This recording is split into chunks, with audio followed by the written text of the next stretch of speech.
Bonjour à tous, bienvenue sur la chaîne. Donc, j'espère que vous allez bien, que vous avez passé un bon week-end, une bonne semaine. Donc les amis, aujourd'hui on va faire le point hebdomadaire hein, comme d'habitude avec les projets crypto comme VeChain, le Bitcoin bien évidemment on va en parler, et également XRP et Ondo. Donc on va faire encore le point sur, enfin un focus en tout cas sur le narratif RWA qui est en train d'être bien plus qu'un simple narratif, mais bientôt plus une révolution qu'autre chose, parce que ben, vous allez voir, hein, je vous présenter des chiffres, je vais vous présenter des articles vraiment très intéressants. Le narratif RWA, enfin la révolution RWA est en train vraiment d'exploser et de décoller.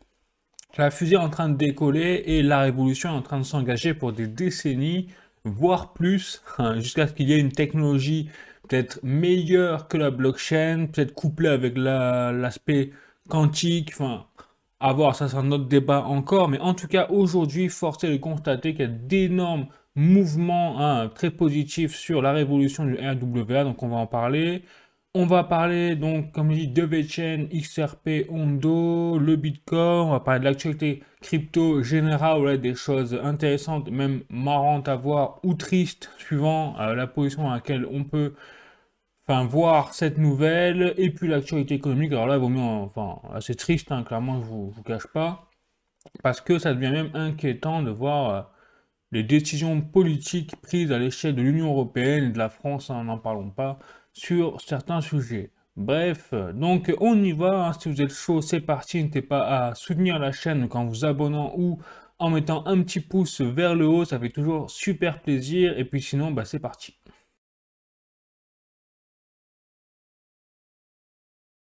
Allez, on commence avec le Bitcoin et notamment les ETF Bitcoin Spot avec le rapport de Farside Investor comme vous pouvez voir ici.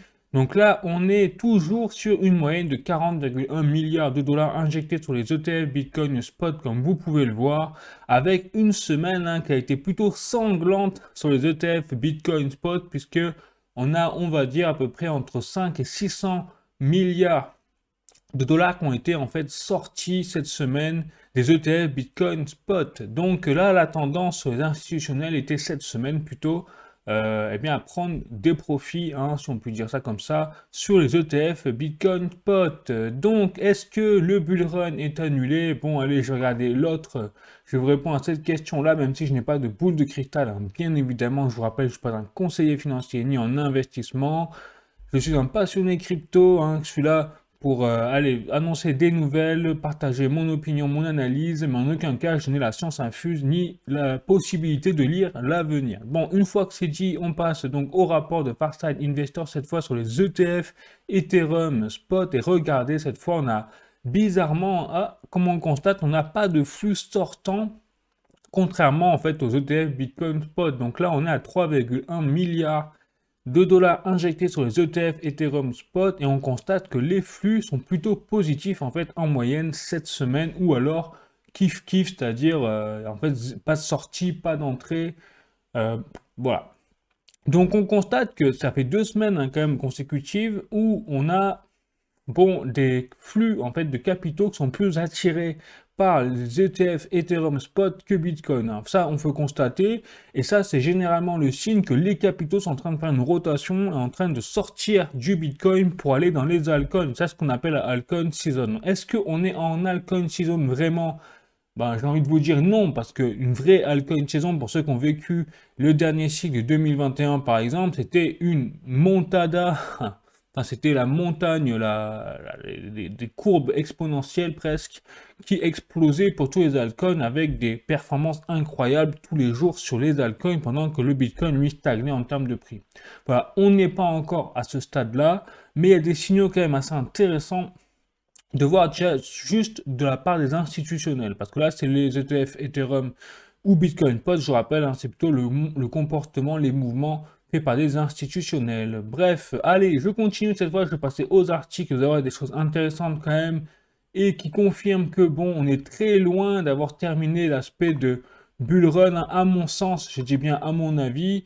Là, j'ai un article de journalducoin.com. Bitcoin, les investisseurs à court terme accumulent massivement, le bull run loin d'être fini, point d'interrogation. Et donc là, j'ai mis la main sur, à travers cet article-là, le graphique de Glassnode que vous pouvez voir donc ici, voilà, avec en fait le rapport entre, au fur et à mesure du temps, le rapport entre les détenteurs de Bitcoin sur le long terme et les détenteurs de Bitcoin sur le court terme. On appelle des détenteurs de Bitcoin court terme des personnes qui détiennent moins de 150 jours, 155 jours, pardon, pour être précis, les Bitcoin, alors que ceux qui sont des Bitcoin long-termistes, on va dire les détenteurs de Bitcoin sur le long terme, ceux qui gardent leur Bitcoin au-delà de 155 jours. Et là, vous voyez, donc la courbe en bleu, c'est les détenteurs de Bitcoin sur le long terme, et en rouge, c'est celle des détenteurs sur le court terme. Qu'est-ce que vous constatez? Ben, déjà, moi, la première chose que j'ai vue, c'était quand je me suis basé sur le cycle historique de 2021, par exemple, c'était que là, en 2021, on a eu une croisée des chemins, entre guillemets, à un moment entre les détenteurs court terme et les détenteurs long terme. Et vous voyez que cette courbe, en fait, a été croisée et ça a été pile, vous voyez, regardez, au niveau du précédent pic, en fait, ou du moins du premier pic du cycle 2021 en termes de prix du Bitcoin. Donc, en fait, qu'est-ce qui s'est passé notamment en 2021? Eh bien, on a eu, lors du pic, vous savez, à 50 000 euros, hein, si je ne dis pas de bêtises, à l'époque, début d'année 2021, on a eu des prises de profit qui ont été faites par les détenteurs de Bitcoin sur le long terme, et inversement, on a eu une véritable ruée vers l'achat de Bitcoin par en fait les détenteurs de Bitcoin court terme. Donc en fait, entre guillemets, qu'est-ce qu'on peut dire? On peut dire qu'à travers ce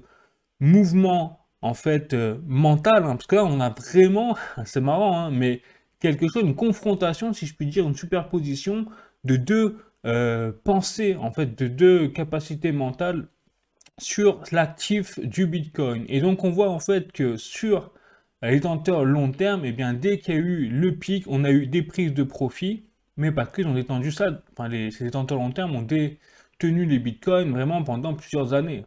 Voilà. Donc c'est légère prise de profit, et donc ça révèle un comportement institutionnel ou d'investisseurs avertis tout simplement. Et alors que la courbe en rouge, on voit que c'était en masse, en plus vraiment flagrant, hein. C'était plutôt en fait la masse, la population, le retail comme on appelle ça, avec des investisseurs qui ont entendu parler du Bitcoin par les médias, les traditionnels, etc., et qui sont jetés sur le Bitcoin en ayant peur de rater le train. Et résultat, ils se sont tous fait rect. Pourquoi? Parce que derrière, en fait, juste après le pic du Bitcoin, qu'est-ce qui s'est passé? Eh bien, la même personne qui avait acheté du Bitcoin au plus haut l'ont vendu derrière, en fait, quand les prix sont baissés, donc ils ont perdu presque de l'argent, et au final, pendant le bear market qui s'est déroulé 2 ans direct, donc de 2022 jusqu'à 2024 quasiment, eh bien, ces mêmes détenteurs court terme ont au contraire vendu leur position plutôt que de racheter à ce moment-là, ou lorsque les prix avaient baissé pour le Bitcoin, et résultat, eh bien, ça a été l'inverse pour les institutionnels que eux ont acheté. En contraire, on continue d'acheter et d'accumuler pendant le bear market. Voilà. Et là, ce qui est intéressant, c'est qu'on voit que aujourd'hui, en tout cas depuis quelques mois, eh bien, on a la masse qui revient acheter en masse du Bitcoin, comme vous pouvez le voir ici, et une prise de profit légère, on va dire, pour les détenteurs de Bitcoin sur le long terme. Donc, on a encore, à mon sens, de la marge avant de voir un pic du Bitcoin, puisque quand on aura peut-être de nouveau une croisée des chemins entre les détenteurs long terme qui vendent et les détenteurs court terme qui achètent, là on pourra peut-être parler du pic du Bitcoin. Du moins, c'est un indicateur qui est assez intéressant sur le comportement psychologique en fait des marchés et des investisseurs, qui sont à la fois ceux qui connaissent le marché, comme les institutionnels et les investisseurs aguerris, si je puis dire, ou alors qui connaissent le marché des crypto-monnaies depuis quelques années, et donc le comportement des crypto-monnaies, du Bitcoin suite au halving, etc., en termes de cycle, avec 2 ans de hausse des prix, 2 ans de baisse des prix. Et vous avez le reste, en fait, la masse qui subit clairement le comportement du marché des cryptos, qui rentre un peu en mode vas-y, c'est bon, dès le moment d'acheter, je le sens bien, et puis au moment de sortir, je le sens pas. Bref, totalement soumis à leurs émotions qui sont explosées. Voilà, donc d'où l'importance toujours d'avoir une stratégie, hein, clairement, pour pas faire partie malheureusement de la courbe rouge, hein, qui subit les aléas des cycles haussiers-baissiers de la crypto-monnaie, qui est vraiment le marché le plus dur au monde, hein, à mon avis, quand on voit la volatilité derrière et la pression psychologique qu'il y a pour endurer ce cycle. Bref, voilà pour cet aspect-là. J'ai passé à d'autres, bien sûr, articles, hein, très intéressants, notamment un article, donc cette fois de cryptost.fr, donc 2 milliards de dollars, Goldman Sachs continue d'accumuler des ETF crypto. Donc Goldman Sachs continue de montrer un grand appétit pour les crypto-monnaies. L'institution financière a en effet augmenté de 120% les ETF crypto qu'elle détient au cours du dernier trimestre. L'intérêt des investisseurs institutionnels pour le sujet ne semble pas faiblir, ça a daté du 12 février 2025. Voilà, donc là je vous dis rien, je vous cache rien, ça c'est écrit noir sur blanc, les institutionnels, les plus grosses banques, les plus gros institutionnels achètent en masse du Bitcoin pendant que la masse, en fait, le retail, vend ses Bitcoins à la moindre panique, à la moindre baisse des prix, quoi. Voilà, donc là, notre article de journalducoin.com, donc Bitcoin Barclays dévoile une participation de 131 millions de dollars dans l'ETF de BlackRock. Donc on continue. Des articles comme ça, j'en ai à l'appel, hein. Je pourrais vous en passer toute la journée au pointer ce genre d'articles. On aurait vraiment une liste longue comme le bras. Donc là, j'ai un autre article de cointribune.com, Vanek, hein, cette fois Vanek, révèle un plan d'achat colossal de Bitcoin aux USA. Alors là, c'est un peu différent. Il parle, Vanek, donc l'institution, fait référence aux 20 États américains qui ont décidé d'avoir une stratégique, d'étudier la possibilité de mettre en place une réserve stratégique de Bitcoin au sein de leur trésorerie. Et donc, au total, le plan fait que si tous les États, je dis bien si, valident ce plan d'achat, eh bien, on en aurait un total de 23 milliards de dollars injectés sur le marché d'ETF Bitcoin Spot cette année. Donc, alors, ETF Bitcoin Spot ou même achat massif de véritables Bitcoin en spot également. Voilà, donc comme je vous dis que là on n'est pas assez bullish, à mon sens, c'est qu'on n'a pas encore vu la moitié du potentiel explosif sur 2025, de ce qui peut se passer en termes d'investissement, de rentrée d'argent, en fait, de cataclysme, enfin de tsunami d'argent qui peut s'abattre, on va dire, sur le Bitcoin, en termes institutionnels. Et je ne parle même pas au niveau gouvernemental fédéral, où il y a même des choses encore qui se révèlent en termes de législation, de régulation de la part de la SEC aux États-Unis, des choses positives, on va en parler, qui arrivent. Il y a également l'aspect de Trump qui est à fond dans la crypto-monnaie aussi, on va en parler, pourquoi même ça frôle, et je dirais même ça, on dépasse la limite du conflit d'intérêts. Je dirais que ça ne devrait pas être possible pour un président de pouvoir agir à ce point en toute l'égalité, mettre en place des choses sur la crypto et avoir ses propres intérêts au sein de la crypto-monnaie, on va en parler. On va parler aussi du président argentin là, qui a sorti un truc de fou encore ça avec la crypto-monnaie. Donc il y a vraiment, je pense, des choses à voir là-dessus parce que en fait, c'est totalement manipulation derrière pour les masses de la population qui se fait rect complètement derrière. On va en parler. Bon, en tout cas, voilà, très positif là aussi sur les crypto-monnaies. Donc, tout est toujours au même stade par rapport à la semaine dernière. Je vous ai présenté la carte des 20 États américains, en fait, qui étaient toujours au stade de vote, d'étude, donc de la loi, pour mettre en place une réserve stratégique de Bitcoin. Pour l'instant, rien n'a changé. Donc, on est toujours au même stade. Donc, dès qu'il y a bien sûr une nouvelle ou un changement, je vous remettrai la carte à jour avec plaisir. Voilà.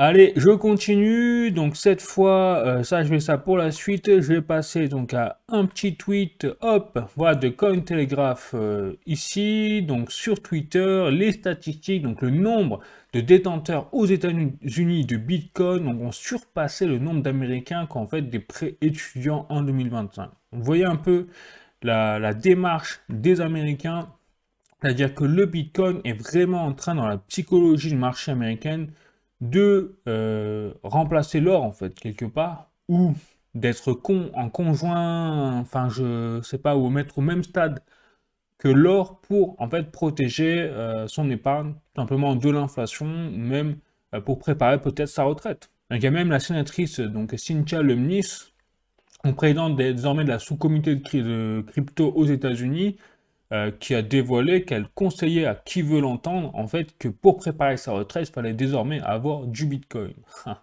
Voilà où on en est. Donc on est très loin du temps où le Bitcoin, effectivement, c'était pour les criminels et autres, ou vendu tel quel par les démocrates américains.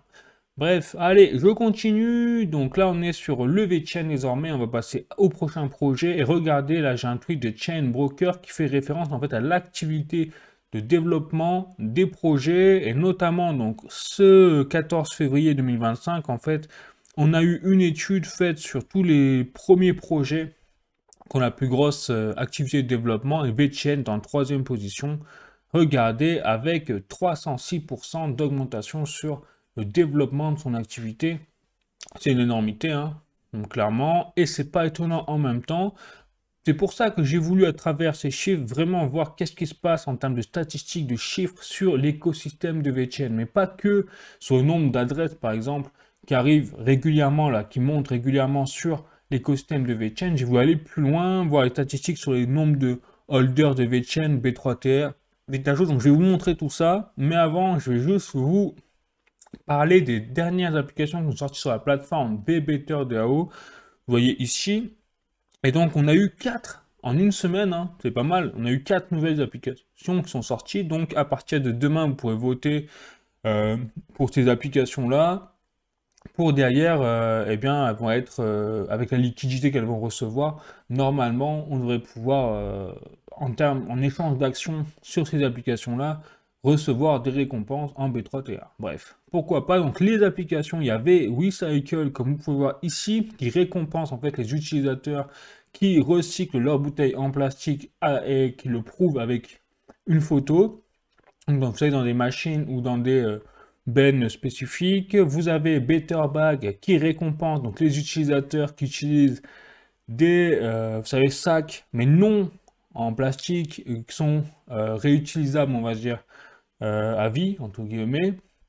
Et vous avez V1000, donc l'application qui récompense en fait les utilisateurs qui mangent avec des couverts, donc fourchettes, cuillères, couteaux qui sont généralement recyclables, c'est-à-dire en céramique. Donc il faut éviter apparemment le métal, tout ce qui est nous on connaît majoritairement en France.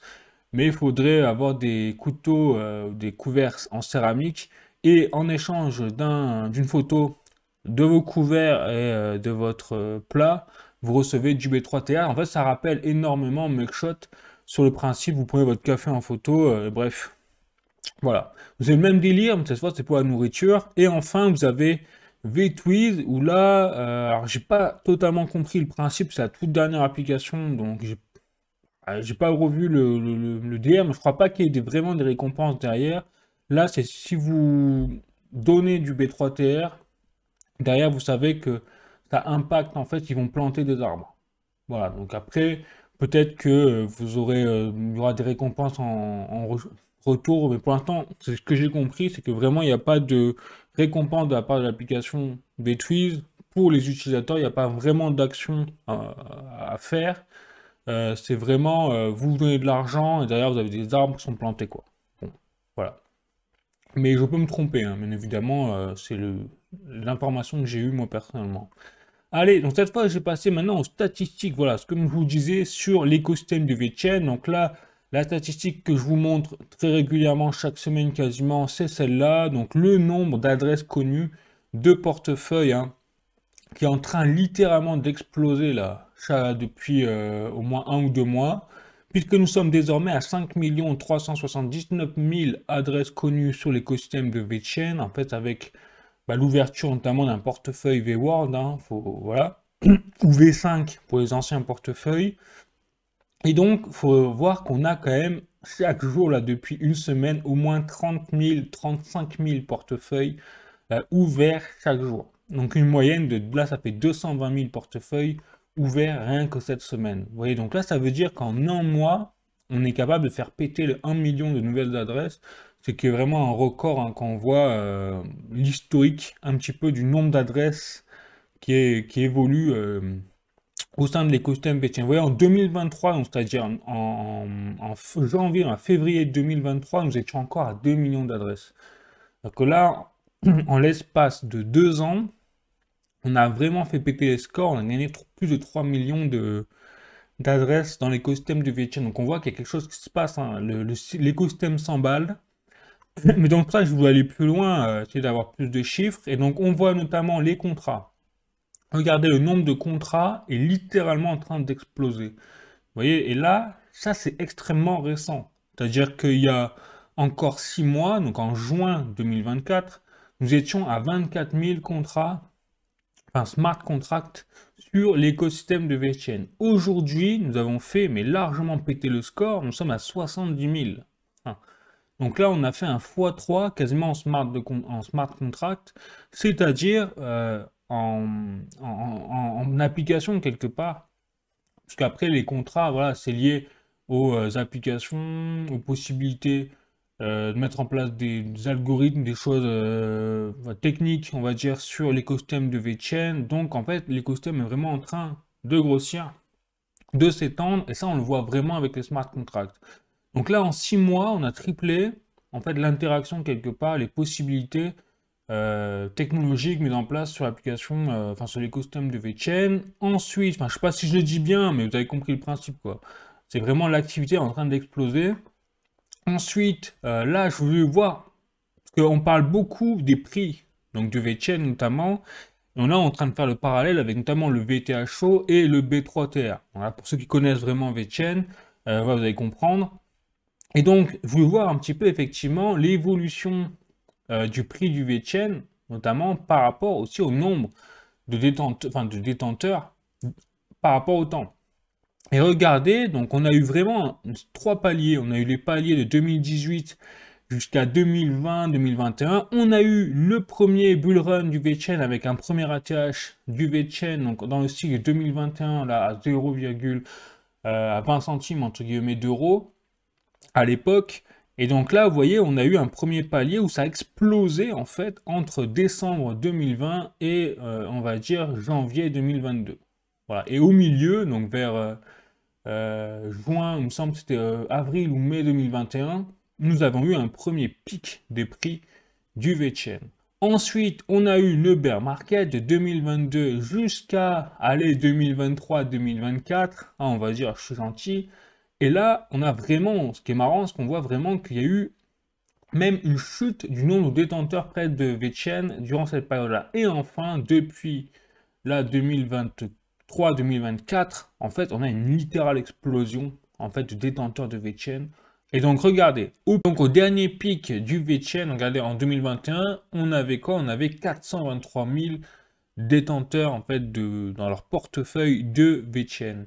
Et là, vous voyez que là, aujourd'hui, on est à 1 353 156 000 détenteurs de VeChain dans leur portefeuille. C'est-à-dire que l'écosystème, par rapport au dernier ATH, on a fait péter les compteurs. Là, on a plus de 1 million de détenteurs quasiment par rapport au dernier ATH de VeChain. Donc, logiquement, si on fait le rapport entre l'activité de développement qui a explosé, les smart contracts qui ont explosé, tout a explosé.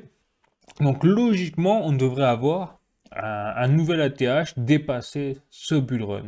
Bon, selon mon avis, après je peux me tromper, parce qu'il y a d'autres facteurs qui rentrent en jeu, comme je l'ai déjà dit la semaine dernière, avec la dilution des capitaux maintenant qui sont plus vraiment attribués dans quelques crypto-monnaies comme on l'avait dans le passé, mais dans plein de shitcoins, il y a 36 millions de tokens maintenant. Donc forcément, par rapport au dernier cycle où on avait peut-être 1 ou 2 millions, effectivement la liquidité a vraiment baissé.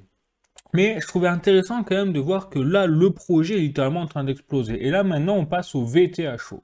C'est-à-dire le VTHO, les détenteurs de VTHO, c'est encore plus flagrant. C'est-à-dire, regardez, là, en 2021, donc au dernier pic, pareil, qu'on a connu pour le VeChain, eh bien, on était à 630 000 détenteurs de VTHO. Aujourd'hui, on a une évolution vraiment flagrante. On a 2 400 000 quasiment détenteurs de VTHO. Encore, le VTHO a encore plus d'attractivité que le VeChain. Et d'ailleurs, le VTHO, je rappelle, a fait un x5 juste c'est il y a un mois là, avec le listing de Upgate, je sais plus, la plateforme Exchange en Corée du Sud. Voilà, donc on voit qu'il se passe quelque chose quand même sur tous ces tokens-là. Et enfin, le B3TR, alors là, malheureusement, les données n'ont pas été mises à jour depuis un petit moment, depuis janvier 2025. Et moi, j'ai les chiffres. C'est-à-dire que là, regardez, au lancement du B3TR en juin 2024 avec la plateforme VBTRDAO, on avait 20 000 détenteurs de B3TR. Ensuite, on a eu un pic monumental en septembre 2024, ça a baissé derrière. Moi, alors là, je pense que c'est peut-être un bug, hein, parce qu'on a 140 000 d'un coup. Bon, ça, à mon avis, c'est un bug. Mais voilà, on a eu ensuite une augmentation quand même assez progressive jusqu'aux dernières nouvelles, jusqu'à 70 000, 75 000 détenteurs de B3TR. C'est-à-dire avec au moins un B3TR dans leur portefeuille. Et ensuite, on n'a plus de données. Donc après, on a une droite comme ça, mais c'est pas ça. Par contre, moi, j'ai les chiffres. Et là, on est déjà à 500 000 détenteurs. On a fait péter en fait les 500 000 détenteurs de B3TR au sein de l'écosystème de VeChain. Voyez. Et ça, en l'espace, vous voyez, de un mois ou deux, en fait. Donc là, on a vraiment une évolution sur le B3TR qui est incroyable, qui est en train de tout exploser, en sachant qu'on n'a même pas encore de listing sur les plateformes exchange de la crypto-monnaie B3TR. Donc quand on aura en plus un listing sur la plateforme B3TR, et ben là, il y aura la possibilité pour les baleines d'acheter en masse du B3TR. Et je pense que c'est ce qui va se passer. Parce que le B3TR, aujourd'hui, on ne peut pas en acheter en masse, dans le sens où c'est lié à en fait une plateforme décentralisée directement sur la plateforme VBTR-DAO à travers l'application. Je vais vous la montrer directement. Là, vous allez la voir, vous allez comprendre. C'est cette application-là, c'est Pool to Earn. C'est-à-dire que c'est les propres utilisateurs de la plateforme VBTR-DAO qui mettent en fait de la liquidité dans la pool à disposition de l'ensemble de l'écosystème, de l'ensemble des utilisateurs de la plateforme. Voilà. Donc une baleine qui va acheter en fait absolument tous les B3TR existants, elle ne peut pas, parce que sinon elle liquiderait les poules. Voilà. Pourquoi c'est impossible pour les baleines de vraiment se faire plaisir et d'acheter en masse en fait du B3TR. Donc par contre, quand il y aura des listings sur les plateformes exchange, là ce sera différent. Voilà pourquoi je pense que là, on a vraiment, à travers ces chiffres, je reviens sur le chiffre donc du nombre d'adresses totales hein, qui ont ouvert un portefeuille B3TR, mais sans un portefeuille VWARD, mais sans pour autant acheter du VeChain. Vous voyez que là, c'est vraiment 5 millions d'adresses connues sur l'écosystème du VeChain, mais ça ne veut pas forcément dire que vous avez que les adresses qui ont acheté du VeChain ou qui détiennent du VeChain. Voilà. Mais donc du coup, avec tous ces éléments-là, je peux vous dire qu'effectivement, on assiste à une explosion littérale de l'écosystème du VeChain, et donc je serais surpris que les chiffres derrière ne suivent pas en termes de prix. Clairement, c'est logique. Bon, que plus vous avez de personnes qui utilisent l'écosystème, plus vous avez de transactions, plus vous avez donc du coup de personnes qui achètent, vendent les crypto-monnaies en lien avec VeChain, etc. Donc bon, logiquement, on devrait assister à quelque chose de phénoménal, surtout que VeChain, en plus, les fondamentaux restent très solides et en lien, bien évidemment, avec le RWA et la tokenisation d'actifs. Bon, on va en parler, bien évidemment. Pourquoi? Parce que c'est le prochain projet voilà, que je vais mettre à jour, on va dire, dans la gestion, projet informatif que je vous fais à chaque semaine. C'est de Ondo Finance. Regardez, donc là, Ondo Finance, j'ai un tweet. Donc, à partir donc, de World Liberty Finance, ils ont fait une collaboration Ondo Finance avec la société en fait de Trump, clairement. Et bien, à travers cette collaboration entre Ondo et World Liberty, et bien, la CFTC, ou les membres exécutifs en fait de la CFTC, c'est-à-dire l'organisme de régulation des commodities, hein, matières premières, entre guillemets, aux États-Unis, eh bien, sont en train de discuter en fait de la tokenisation des collatéral non cash et l'adoption institutionnelle qui continue en fait de gagner en fait de l'expansion quoi. Voilà. Et donc ils ont fait une petite vidéo pour expliquer justement cet aspect de tokenisation, faire une introduction. Et donc ils ont fait surtout un thread où ils expliquent un petit peu au niveau mondial qu'est-ce qui se passe sur l'aspect, sur le narratif du RWA. Donc ils ont dit que la CFTC donc, a invité, donc, comme je dis, les membres exécutifs de la crypto pour tout ce qui est mettre en place en fait un programme pilote pour tout ce qui est les actifs digitaux au niveau des marchés institutionnels. Voilà. Ensuite, il relève effectivement le fait que la plateforme exchange Six Digital et le service en fait de securities, c'est-à-dire les actifs financiers de SIX, eh bien, ont lancé des services collatéraux au niveau des actifs digitaux. Donc ça, je rappelle, hein, c'est une plateforme exchange qui est suisse. Ah. Donc ils sont toujours en avance, les Suisses, par rapport à tout ce qui est financier. Il y a également Standard Chartered qui a annoncé et apporté effectivement en fait au marché du retail, c'est-à-dire les investisseurs lambda, entre guillemets la masse, hein, comme on l'appelle, et bien ça y est, ils veulent apporter donc l'argent tokenisé quelque part, la possibilité même à ces retail d'investir dans n'importe quel actif de manière tokenisée. C'est exactement ce que je vous ai expliqué la semaine dernière avec le lancement donc de la plateforme de Ondo, là, Ondo Finance, avec leur nouveau token OULG, il me semble, hein, si je dis pas de bêtises, qui justement permet à n'importe qui, alors pour l'instant c'est basé sur les institutionnels, mais leur objectif c'est d'ouvrir vraiment à tout le monde, d'acheter par exemple des actifs ou des actions Nvidia, mais de manière tokenisée, du coup avec l'efficacité qu'apporte la tokenisation des actifs. C'est-à-dire qu'au lieu de passer par une banque, comme il faut le faire normalement par un intermédiaire ou un courtier pour acheter un actif, au lieu de prendre une semaine pour avoir votre actif dans votre portefeuille parce que ça prend du temps, puis en plus il y a des coûts, il y a les frais de transaction, des frais de courtage, etc.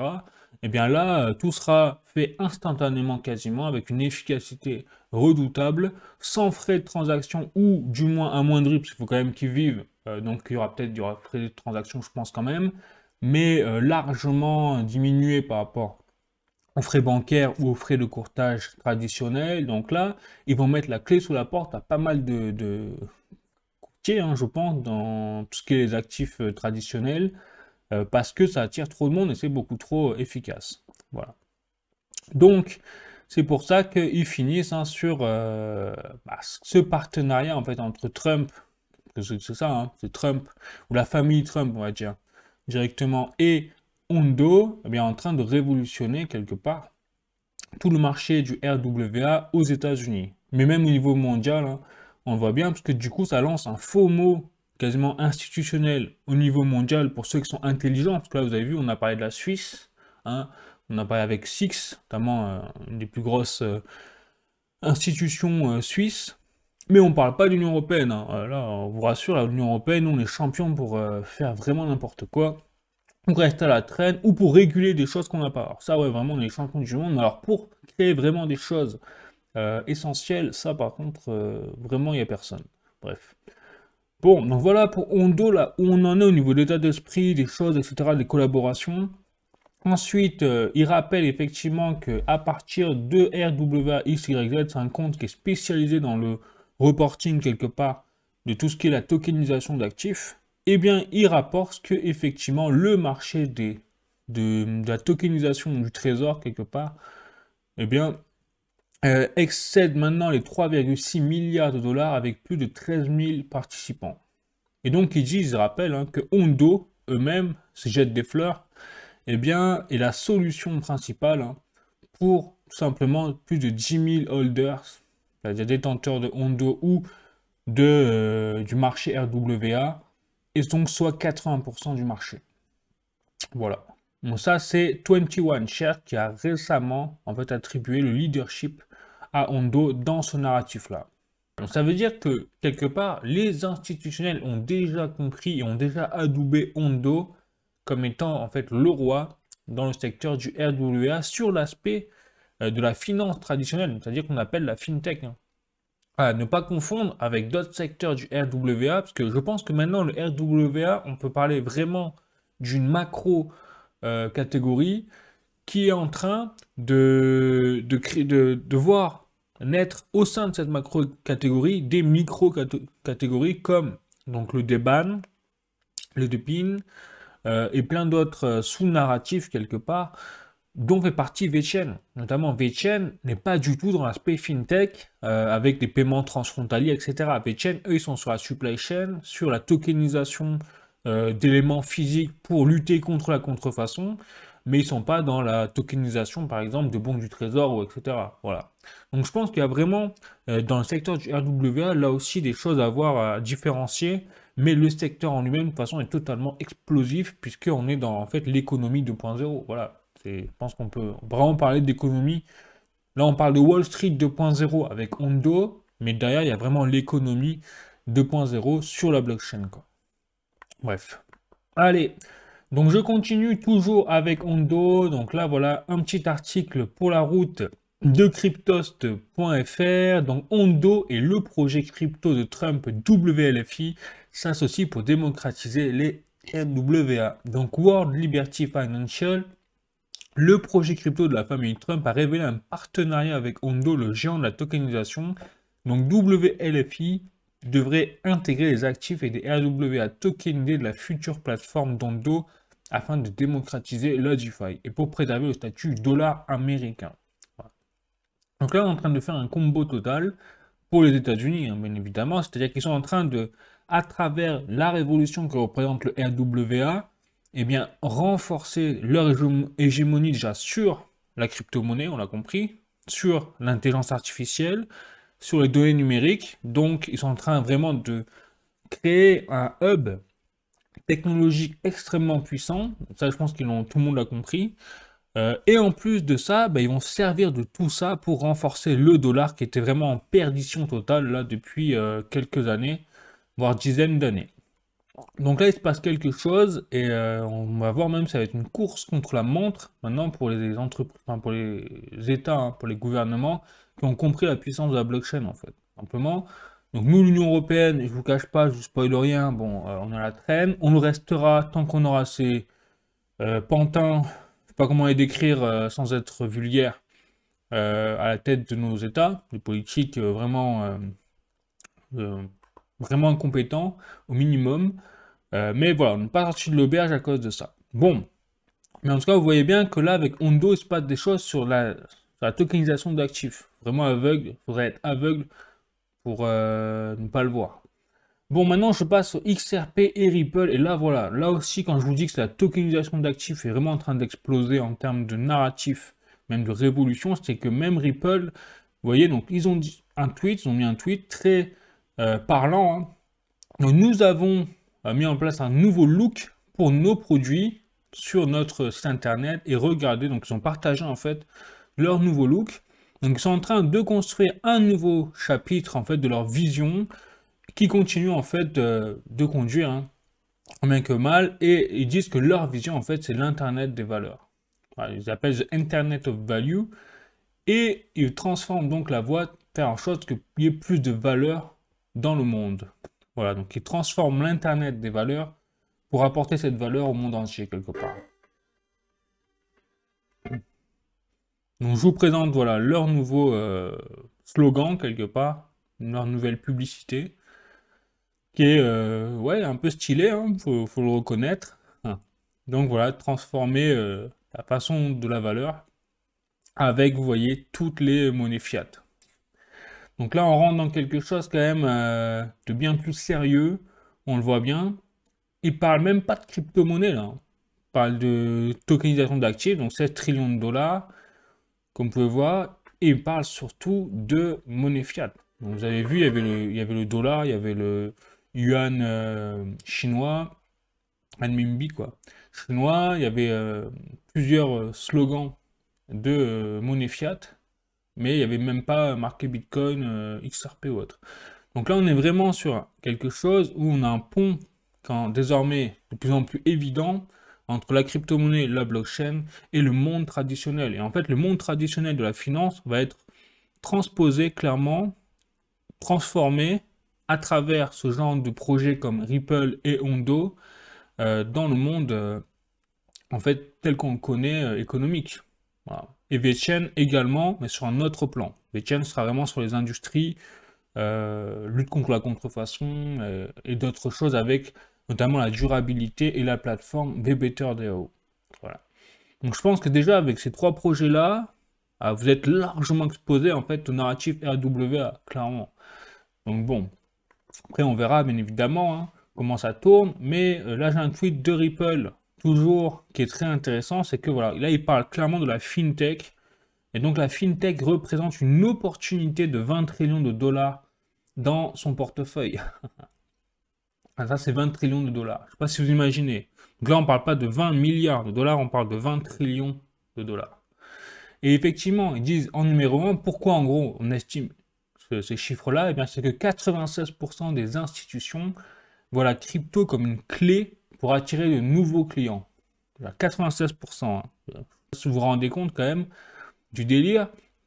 Ensuite, en deuxième lieu, eh bien, les crypto-monnaies permettent de sécuriser, simplement, et sont un must-have, donc une obligation désormais hein, pour les fintech, d'offrir des cryptos et des services de tokenisation. Là aussi, ça devient une obligation. Si vous n'avez pas ça aujourd'hui, si vous n'êtes pas dans la blockchain, vous n'êtes pas dans la tokenisation pour une institution aujourd'hui, c'est l'obligation assurée d'être relégué au fait au Moyen-Âge dans quelques années. Voilà, c'est-à-dire que c'est classique pour les entreprises.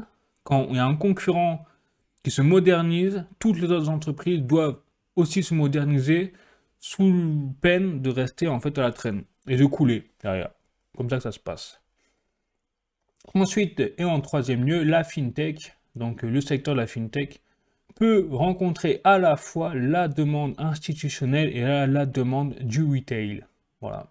Parce que c'est vrai que pour l'instant, c'est surtout les institutionnels qui sont sur le marché. Là, il y a du lourd, hein. C'est vrai qu'il y a du lourd. Bon, et enfin, dernière nouvelle quand même, pour vous donner un peu l'ordre de grandeur dans lequel on est, pour confirmer un peu tout ce que je vous dis là, clairement.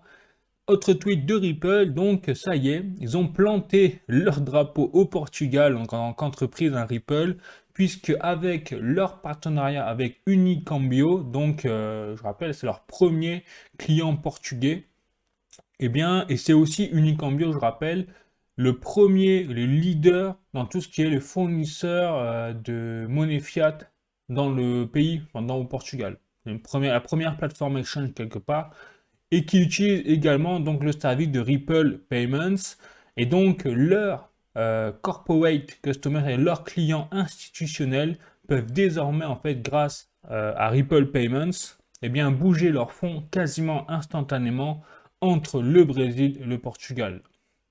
Voilà. Donc là en fait Ripple à travers ses services permettent déjà à des banques au sein donc, du Portugal et du Brésil d'échanger des fonds quasiment instantanément. Voilà. Donc, et ça, c'est officiel, c'est-à-dire que c'est déjà mis en place. Donc, les banques utilisent déjà Ripple pour échanger des fonds entre elles. Donc, ça rappelle quoi? Ça rappelle le réseau Swift bancaire. Donc là, en fait, Ripple, à travers cette nouvelle, est en train de nous dire, bah, ça y est, on est en train de grignoter des parts de marché au réseau Swift bancaire. Voilà ce qui se passe. Bon.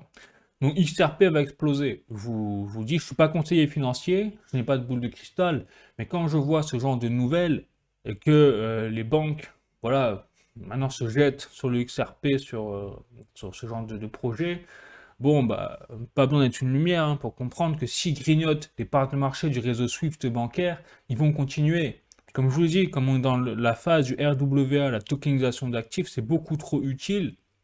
Donc d'autres banques vont faire pareil, parce qu'à partir du moment où plusieurs banques commencent à utiliser Ripple, eh ben, on va voir qu'effectivement elles vont gonfler leurs bénéfices, puisque je rappelle hein, que le réseau Swift bancaire, déjà ça peut être très long, les paiements transfrontaliers d'un pays à l'autre, suivant où vous êtes, et surtout c'est très cher en termes de commission.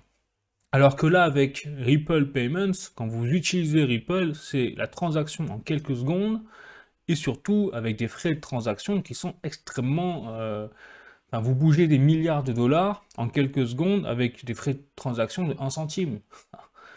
Voilà.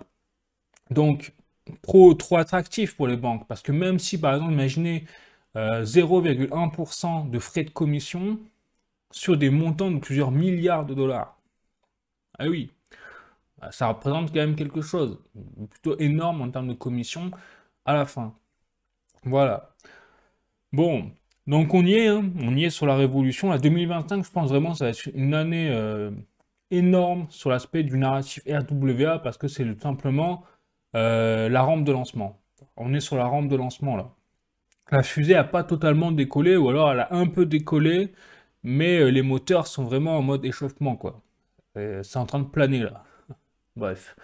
Bon, allez, je continue. Donc cette fois, je vais passer aussi donc, à d'autres articles sur XRP et Ripple, notamment un article de Coin Tribune, comme vous voyez, où la SEC enclenche le compte à rebours pour les ETF Dogecoin et XRP. Voilà. Donc ça y est, vous savez qu'il y a Grayscale qui a en fait demandé à mettre à jour son ETF XRP. Ils avaient déjà quelque chose, mais c'était un petit peu brouillon. Donc là, ils veulent le mettre à jour.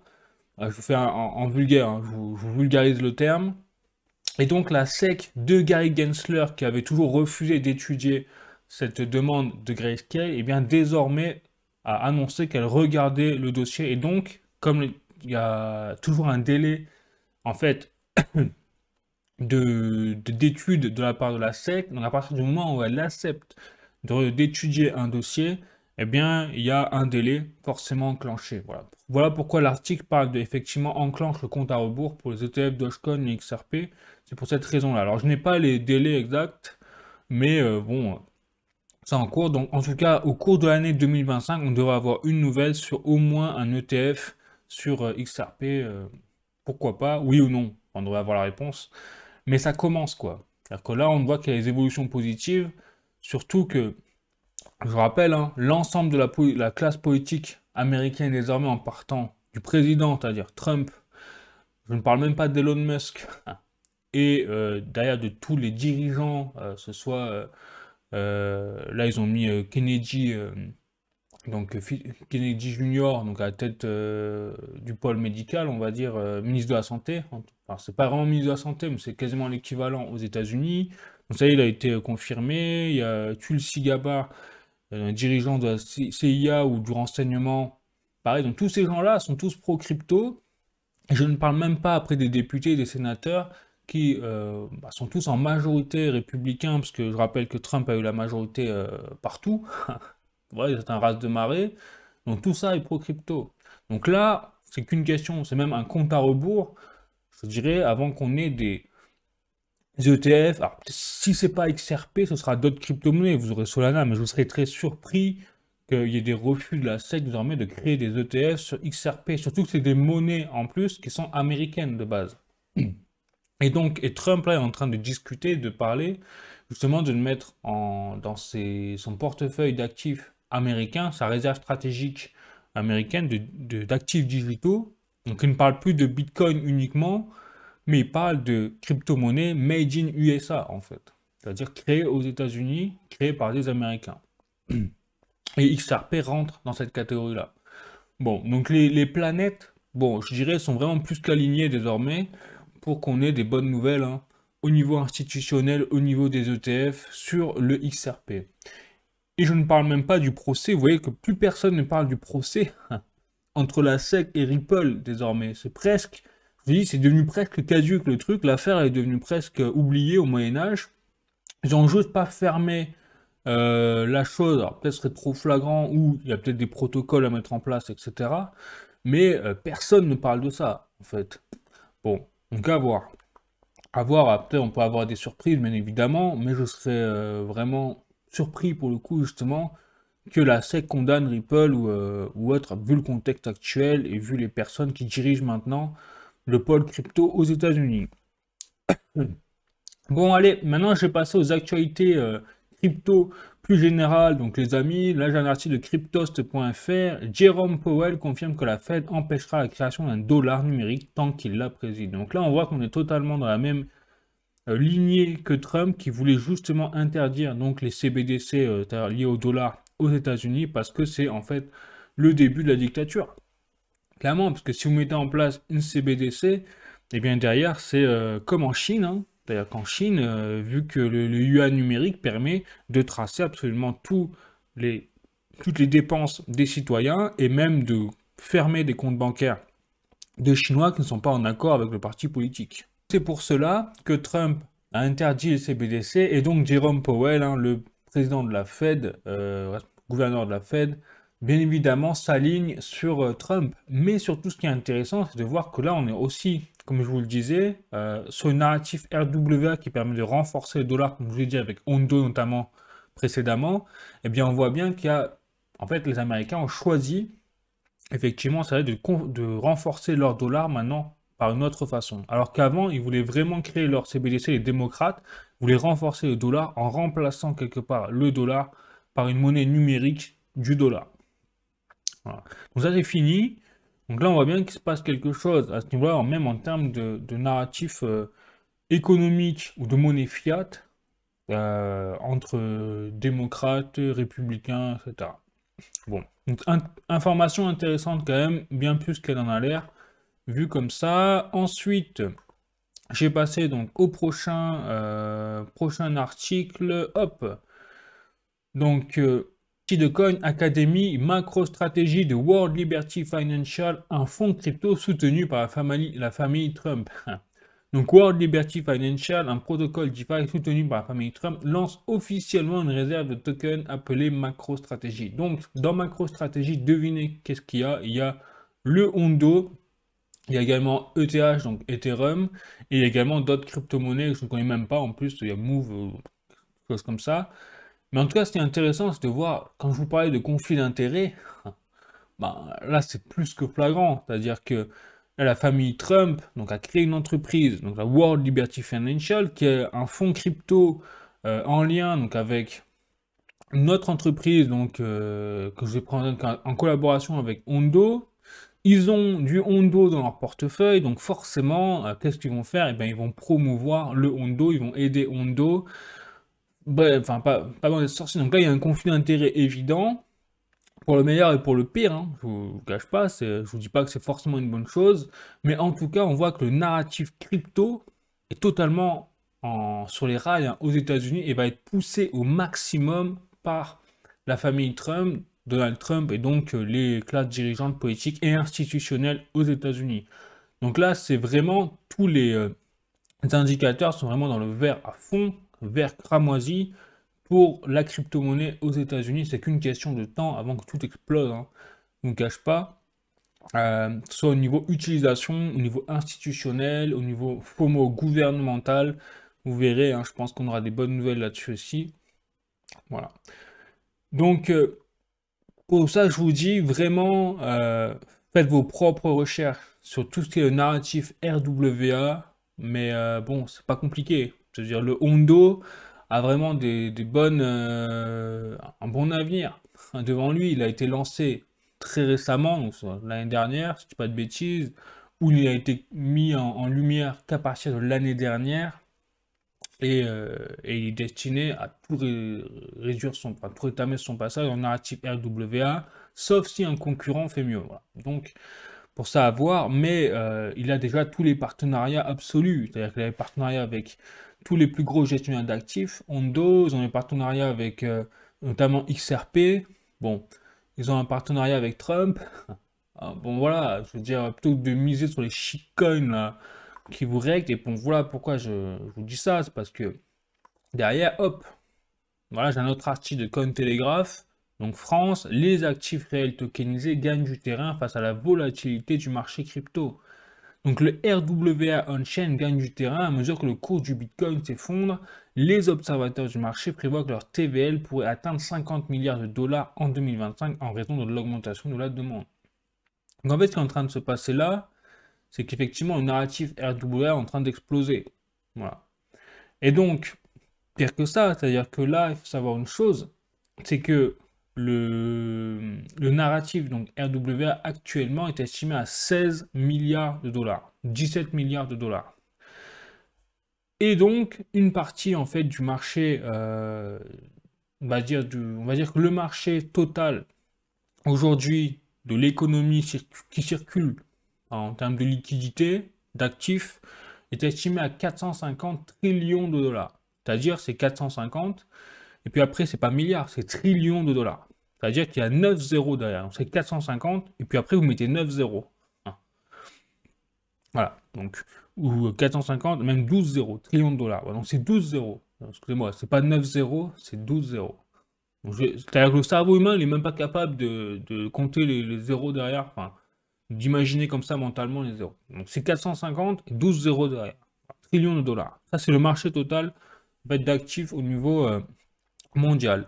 Et donc là, imaginez le RWA, il est destiné justement à moderniser tout ce marché-là. Donc même une fraction de ces 450 trillions de dollars, imaginez l'explosion nucléaire. Donc là, quand je vous dis qu'on est au tout début, c'est vraiment, voilà, quand je vous dis l'échauffement, il est à peine là, c'est à peine l'échauffement du doigt, on en est là. C'est vraiment que le doigt qui est chauffé pour le narratif RWA. Bon, et si je vous dis ça, et que j'insiste un peu sur le RWA, c'est pas pour rien, c'est que derrière, j'ai encore, quand je vois ça, je vois ce genre de nouvelles, bah, je suis vraiment déçu, ça me fait peine en fait. Ça me fait peine. Voilà, je vois le journal du coin, carnage du même coin Libra de Javier Milei, des millions de dollars envoyés dans une arnaque historique. Alors, pour faire un peu le speech, le rappel rapide de ce qui s'est passé, c'est que Javier Milei, qui lui-même, je pense, s'est pas arnaqué, hein, parce qu'en fait, ça part d'un gars, donc P, qui s'appelle Javier P, ou je sais comment, bref, qui a conseillé donc au président argentin, donc Javier Milei, de créer une crypto-monnaie pour soutenir en fait l'évolution du pays, donc l'Argentine, sur le plan économique en lien avec la crypto-monnaie. Donc Javier Milei a été séduit apparemment par ce projet et a lancé son feu vert. Sauf que derrière, en fait, la crypto-monnaie, donc le Libra, c'était détendu à 80% par des insiders. Donc déjà, quand vous voyez les données comme ça on-chain, avec 80% de la supply d'un token qui est détenu par n'importe qui que ce soit, peu importe, bon bah c'est un gros flag, un gros flag rouge, hein, un drapeau rouge, hop, n'y allez surtout pas quoi. Même si c'est fait par un pays, ou par Javier Milei, clairement. Donc qu'est-ce qui s'est passé? Ben, il s'est passé qu'en 1 heure ou 2 heures, eh bien vous avez un market cap qui a explosé jusqu'à 4,4 milliards de dollars le jeton, donc le Libra. Et le problème, c'est que ben, ça a été la descente aux enfers juste après. C'est-à-dire qu'on est passé de 4,4 milliards de dollars de market cap à ensuite on est retombé à 100 milliards ou 200 millions, à 100 millions ou 200 millions de dollars. Donc le truc l'a chuté de 99% quoi derrière. Bon, donc du coup, il y a des personnes qui ont perdu des sommes énormes, voire qui ont été ruinées presque, comme d'habitude, quoi. Tout ça à cause d'un shitcoin. Ça fait rêver. Enfin, je veux dire, quand je vois ça, je me dis, enfin, donc là, on voit vraiment ça qui est intéressant, un combat mental dans la crypto-monnaie entre les détenteurs court terme qui veulent du pognon en court terme. Ça ne marche pas. Ça ne marche pas, ça. Si vous ne connaissez pas, si vous n'êtes pas un insider, vous ne savez pas dans quel shitcoin miser et au quel moment entrer et quel moment sortir, et ça, c'est le plus dur, en fait. Là, vous faites rect complètement.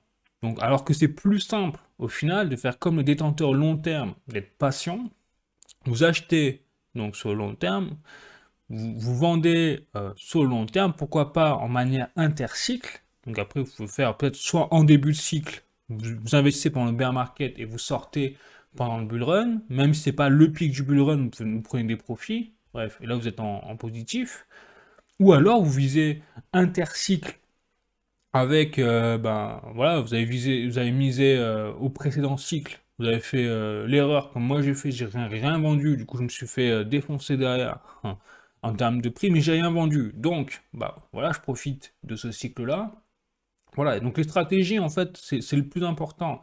Mais là, je pense qu'on est vraiment dans un combat entre, en fait, c'est ça, l'aspect psychologique court terme, avec on veut du court terme, donc on mise sur les shitcoins, et donc c'est pour ça qu'il y a 36 millions maintenant de tokens, donc que de la daube, hein, excuse-moi l'expression, avec des histoires, en fait, comme ça, là. Et bon, et ça décrédibilise en plus totalement le marché de la crypto, ça qui est dommage, alors que vous avez des narratifs quand même, comme le RWA, c'est même pas compliqué désormais d'avoir quelque chose, vous investissez avec un potentiel qui est bien au-delà du marché d'Internet des années 2000. C'est-à-dire que quand vous avez investi sur Google ou Amazon, même aujourd'hui, vous investissez sur Facebook, Google, Amazon, tout ça, quelque part, vous investissez sur quoi? Vous investissez sur Internet, en fait. Sauf que Internet est sorti il y a déjà 20 ans en termes de possibilités d'investissement pour le retail, pour la masse, mais existe depuis en fait 1960 en termes technologiques. Voilà. Là, on est où? On en est à la blockchain qui existe depuis 14 ans grâce au Bitcoin, mais le narratif RWA est sorti l'année dernière, il y a 2 ans maximum. Voilà. Donc pour vous dire un peu le potentiel et le narratif RWA, pour moi, est bien plus important qu'Internet. Parce que Internet, c'est sûr, ça a été la plus grosse révolution du siècle, du 21e siècle, effectivement. Mais aujourd'hui, bon, on arrive à certaines limites au niveau d'Internet. Et là, la blockchain est en train de révolutionner Internet, mais pas qu'Internet, c'est ça qui est bien. Voilà. Pas que le virtuel. Il y a aussi l'aspect de tokenisation avec justement des chaînes sur l'aspect de contrefaçon, d'objets physiques et tout, peuvent être tokenisés également. Donc le marché de la tokenisation, aujourd'hui, comme je vous disais, c'est un marché qui permet, si aujourd'hui 100% du marché mondial serait tokenisé, eh bien ça représenterait 450 trillions de dollars en fait d'investissement potentiel en fait. Donc aujourd'hui, alors qu'il est aujourd'hui estimé à 17 milliards de dollars. Donc le potentiel de vos investissements, si vous investissez sur le narratif RWA, sur les bons jetons du narratif RWA, les bons actifs du RWA, vous avez un potentiel de faire sur les 10, 20, 30 prochaines années à une multiplication, vous passez de 17 milliards à 450 trillions de dollars. Au maximum peut-être, ou même voire plus, parce qu'en plus le marché va évoluer d'ici là en termes d'actifs. Pas se vous rendez compte quoi. Plutôt que de miser sur ce truc de merde là, avec de vous faire rect quoi. Comment dire ça, mais bon, c'est.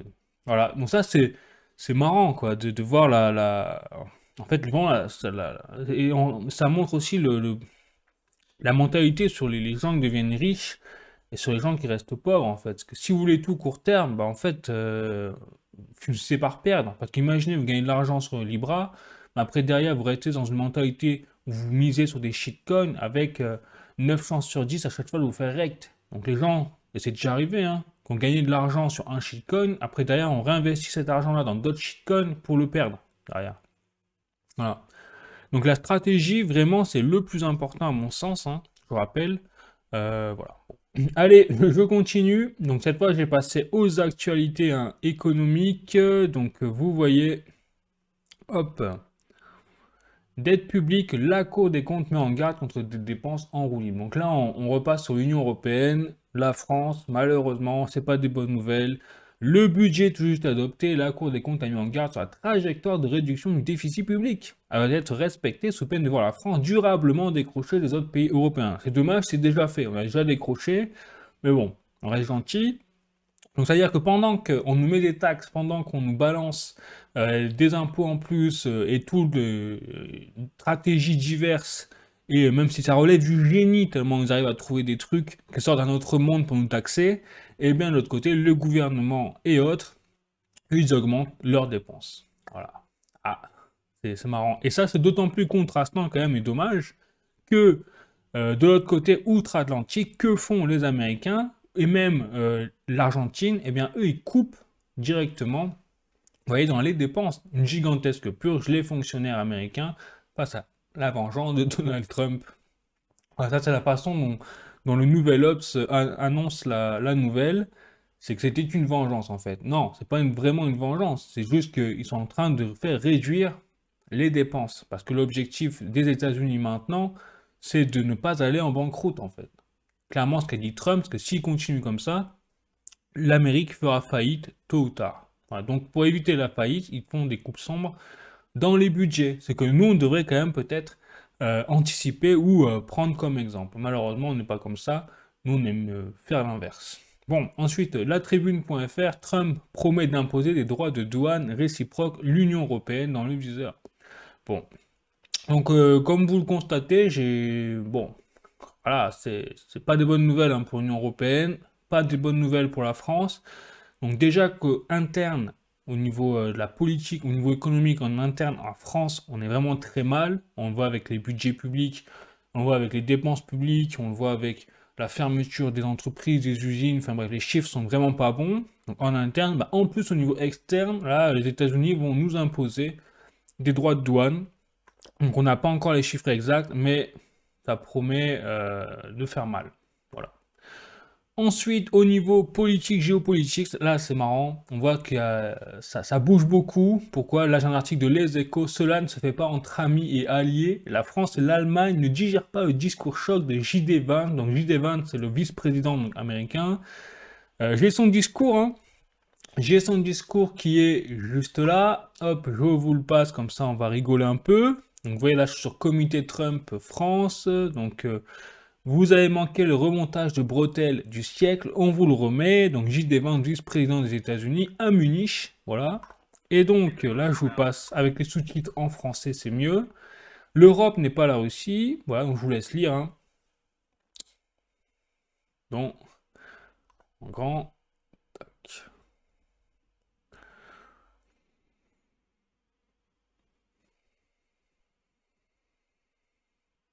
Donc j'ai été frappé qu'un ancien, allez, je vous lis les sous-titres comme ça, c'est à l'oral.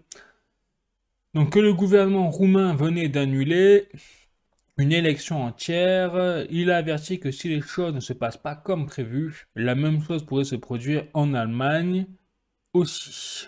Donc ces déclarations cavalières choquaient les oreilles américaines.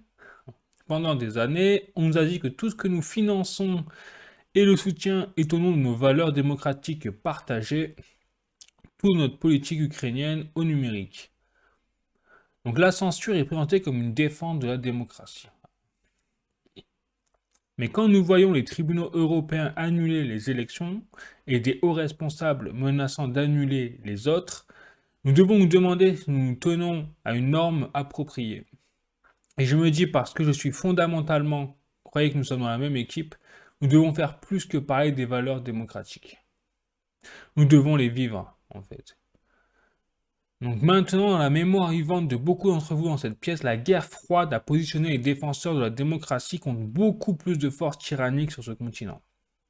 Bon, donc il y a encore au moins 5 minutes là, de discours où effectivement J.D. Vance, là, il balance à boulet rouge sur les dirigeants européens qui étaient en face de lui. Donc il y avait Macron, enfin je pense qu'il y avait Olaf Scholz, il y avait d'autres, peut-être pas Macron, mais il y avait d'autres président de l'Union européenne, donc il a massacré tout le monde, et effectivement, c'est vrai. C'est-à-dire qu'aujourd'hui, l'Union européenne, c'est une démocratie, on n'est plus en démocratie. Ça, c'est une illusion. C'est-à-dire qu'on a annulé des élections, effectivement, en Roumanie. C'était pas loin d'être le cas en Allemagne, parce que maintenant, il y a des soupçons comme quoi ils vont annuler les élections, parce que c'est l'AfD, donc du coup, le parti droite, qui serait pressenti pour gagner les élections en Allemagne, et donc, ça plaît pas du tout aux globalistes. Donc, du coup, on voit bien que là, il y a un changement total de paradigme, c'est-à-dire que les États-Unis, qui autrefois étaient en soutien total de ce monde globaliste, etc., eh bien, ne le sont plus avec Trump et notamment J.D. Vance, et maintenant, on est vraiment sur le retour de la cohérence, et ça ne plaît pas du tout, du coup, à l'Union européenne actuelle, hein, dirigée par nos dirigeants actuels, voilà, puisque, effectivement, on est sur, voilà, ils sont choqués, voilà. C'est-à-dire que tous les présidents actuels sont choqués. Et donc, pire que ça, on a maintenant apparemment Macron qui voudrait convoquer, en fait, créer un sommet urgent et spécifique pour justement parler avec tous les présidents de l'Union européenne du comportement de Trump et voir comment ils devraient réagir à ça. Donc, on est vraiment dans la fin du règne occidental, mais façon Davos, on va dire, c'est une très bonne chose, hein. Donc, fin de l'ère wokiste, tout ça là, tout ce tralala. Et ce n'est que le début. Ce n'est que le début. Et par contre, on va en chier. Ben voilà, on va en chier au niveau économique, puisque ils vont s'accrocher là, tous les crevards qu'on a. Donc, il va falloir s'accrocher, puisque tant qu'on les a, on n'est pas du tout sur un retour à la cohérence sur rien, en fait. Bon, bah, je vous spoile rien, hein. Et pourquoi je dis ça? Bah voilà, parce qu'on a une dernier petit article pour la route de Les Échos, l'industrie française face à la menace d'une nouvelle année noire. Donc la production industrielle tricolore s'est repliée de 0,4% en décembre sur un mois plombé notamment par l'automobile. Reste inférieur à son niveau d'avant Covid, de quoi nourrir les craintes de grands patrons sur les perspectives du Made in France. On va dire qu'on n'en avait pas beaucoup. Bon bah ce sera pas folichon en 2025. Voilà. Donc, mais après, je vous spoile rien. Je veux dire, suffit d'ouvrir un peu ses yeux, ses écoutilles, ses oreilles pour constater qu'on a vraiment un problème, vraiment localement au sein de l'Union européenne, et encore plus en France, quoi. Ouais, voilà, c'est évident quand on allume la télé, qu'on voit les politiques, juste leur dégaine, même enfin, leur comportement, leurs propos, pour comprendre qu'ils ne sont pas aptes à gouverner, en fait. Bon, donc, tant qu'on aura ce genre-là, il n'y a aucune raison que les choses changent. Voilà. Ce qui n'est pas le cas, on voit aux États-Unis. Mais par contre, ce qui donne de l'espoir, c'est que c'est possible d'avoir du changement, puisque que ce soit en Argentine ou que ce soit aux États-Unis, on voit que très rapidement, il y a des mesures qui ont été prises et que c'est vraiment la tronçonneuse, effectivement. Alors, c'est violent, hein, c'est sûr, mais il y a des résultats déjà. Ils ont déjà des résultats, soit sur la crypto-monnaie, que ce soit sur même les budgets. Alors, c'est un peu tôt pour faire vraiment le résumé de ce qu'ils ont réussi à économiser déjà sur le budget public aux États-Unis, mais au moins ils ont la volonté de le faire, alors que nous, on n'a même pas la volonté de le faire. Et que nous, c'est augmenter les taxes et augmenter les dépenses pour s'en sortir, en fait. Il y a un lézard quelque part. En fait, c'est toujours les mêmes personnes, c'est toujours les travailleurs, les citoyens modestes qui vont payer les pots cassés, quoi. Voilà. Ça s'appelle le régime communiste, hein. Bon. Voilà. Donc, pas sorti de l'auberge toujours en Europe, c'est clair. Pourquoi je vous dis ça? Bah, simplement parce que maintenant je vais passer sur c'est comme d'habitude là, sur le cours de l'euro par rapport au dollar. Donc vous allez sur boursorama.com, donc c'est pas folichon, on est toujours sur un niveau quand même, sur 10 ans, on a moins 7% de l'euro par rapport au dollar. Donc vous voyez que ça s'arrange pas. Ça s'empire même, clairement. Au niveau du CAC 40, je crois que c'est la seule chose qui tient la route, pour le moment en tout cas en France, c'est l'augmentation du CAC 40 par rapport au Dow Jones. Donc là vous voyez, donc c'est vrai que sur 5 jours, hop, on est plutôt en hausse, hein. Vous voyez sur 5 jours c'est une bonne nouvelle, hein, 2,27%. Sur un mois, on a plus 7,12%, sur 6 mois, on a plus 9,78%. Donc on voit que depuis le début d'année 2025, le CAC 40 est vraiment en train de rebondir. Là, c'est une bonne nouvelle. Par contre, l'or, lui, est en train de nous passer un message violent sur l'euro. C'est que l'or est en train d'exploser. Donc là, j'ai pris juste cette semaine. Vous voyez, je suis sur Bullion by Post. Et sur cette semaine, regardez, donc là, on a 88 000 euros le kilo, hein, 24 carats pour l'or. Et cette semaine, rien que là, on a eu une poussée quand même jusqu'à 80, quasiment 92 000 euros le kilo.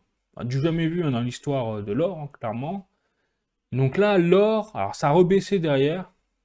Donc là, l'or est en train de nous passer un message, c'est que l'euro est en train de se péter la figure.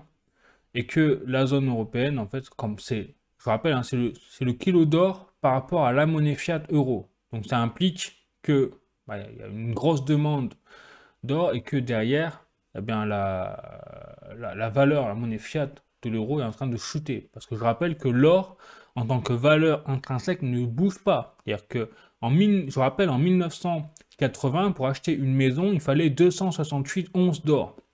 C'est-à-dire, une once d'or égale 31 grammes, à peu près.